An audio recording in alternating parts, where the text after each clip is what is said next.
Hey guys, welcome back to the channel. So if you watched my channel recently, I retrofitted my IS300 headlights with brand new projectors and brand new headlights and housings and everything. On those retrofit videos, I rushed through the part about putting these things in the oven and baking them open. So in today's video, we'll go over the step-by-step with the slow video on baking these things open and opening them up so you guys can do this at home yourselves.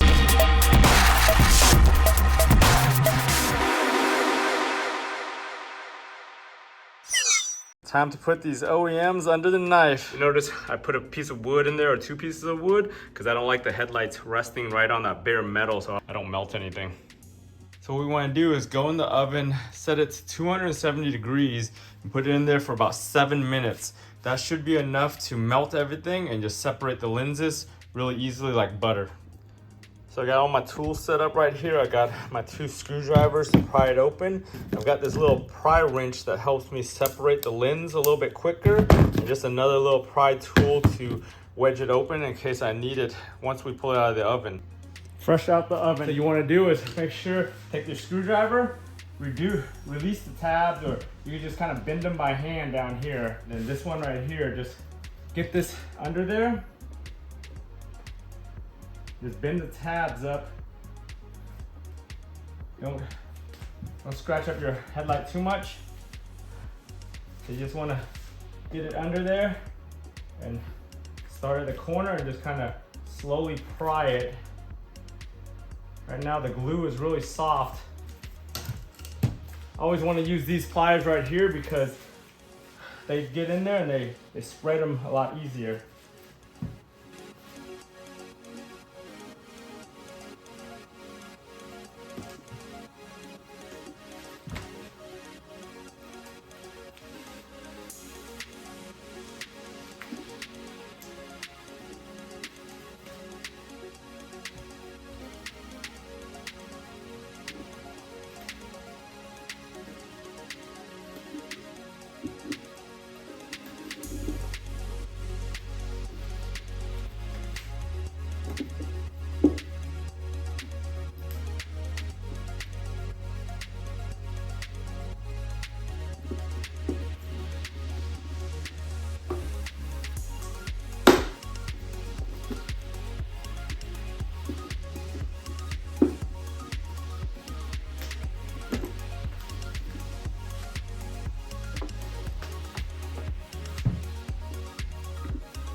To get it going, just keep it open.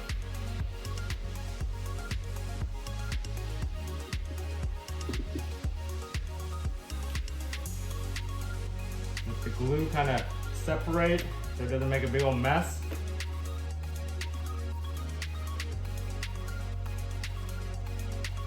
The bottom's done. Do the same for the top. Use these pliers. Minimize any damage, potential damage.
All right.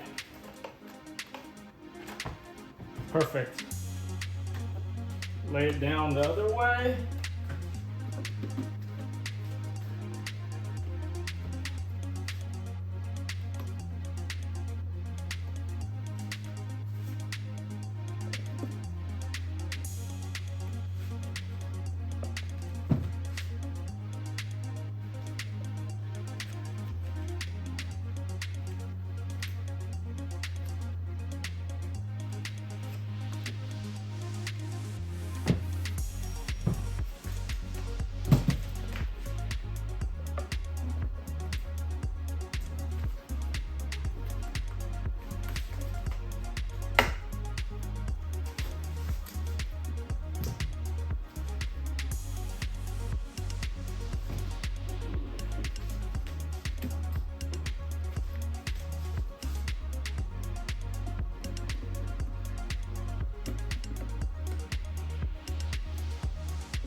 All right, if you guys are nice and patient and take your time, you should be able to open it up with zero damage to your housing. You shouldn't even mar up any of these edges right here if you're using this tool right here. This tool is like the best thing for separating the lens with minimizing damage. See down here, barely anything. I started my prying right here, just a little spot right here where you can see that, but I'm just gonna heat that up, reshape the channel. You should reshape it when it's still warm, that way it can go back. But if anything, you can just heat it up and it'd be good. But this is on the underside, so you'll never see it. And these little spots of butyl glue, you just wanna take a chunk of this stuff and touch it and it just comes right off. So that's how you get rid of this stuff. You always wanna leave the old glue in here because you're gonna reuse it. If you're using aftermarket housings, I really recommend putting another layer of butyl in there. Butyl is pretty cheap. It's like $8 to $15 a pack. I'll link it down in the description. Doing aftermarket housings, I really recommend putting additional Butyl. Don't use silicone or any other glue if you ever want to open them up again and you don't want to damage the inside with the chemicals and off gas. Lens side, the shroud actually came off and stayed with the lens, which is what I really wanted because I didn't want to touch the lens and risk getting fingerprints or anything on it. All right, we're back in the kitchen. Ended up blowing all the dust and cleaned off the shroud and everything. Make sure there's no fingerprints on the projector or the shroud or any other crap inside the headlight or the lens. I'm gonna put it in the oven for like 2 or 3 minutes just to heat up the glue. And once I heat up the glue, I'm gonna take that out, put the lens on, try to get it all back together, and then put it back in for like 5 more minutes to heat it back up so it seals nice and cleanly.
So you guys saw how easy it was to get it back together. I didn't even put any extra Butyl glue in here just because I have OEM housings and they're brand new, so all the glue was brand new. I didn't have to worry about old glue or not enough glue on these OEM headlights. So once you're done, you'll notice you'll have like little handprints and everything all over the lens. Wipe that off with some alcohol.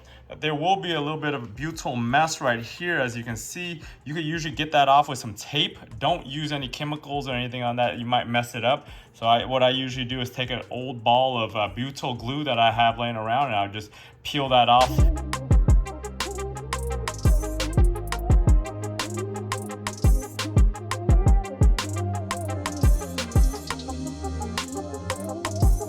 So thanks for watching all the way to the end of this quick video on baking these things open, and then also baking them closed again to make sure that you get them nice and sealed and they don't leak again.